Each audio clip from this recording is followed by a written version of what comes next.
Слова Гейны, Лорелея. Поет Олеся Кусантинова.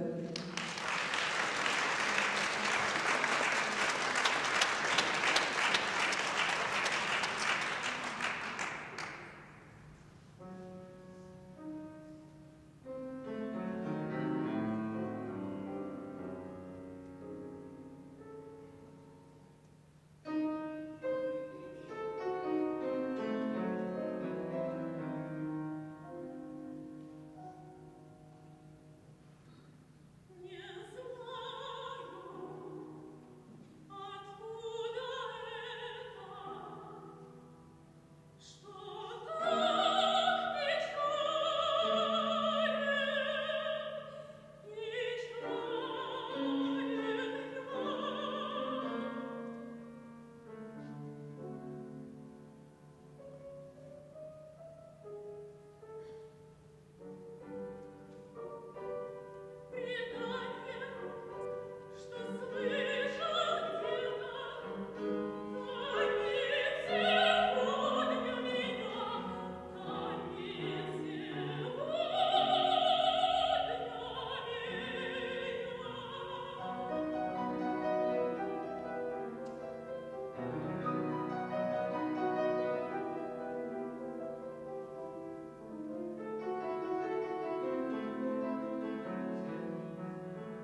совершенно покорен ее умом, красотой, литературным дарованием. Да и Лист на нее тоже произвел сильное впечатление. Их чувства крепли.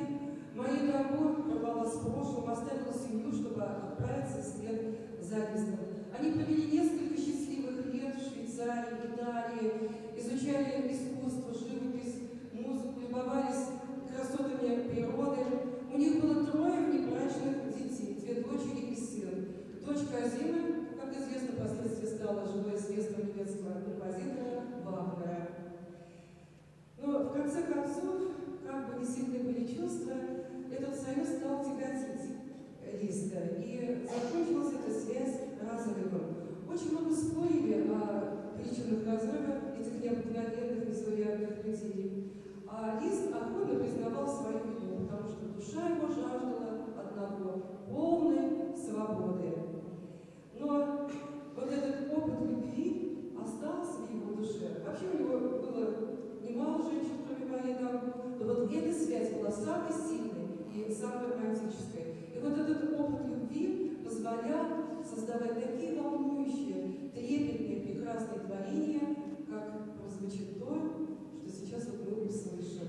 Как дух Лауры, слова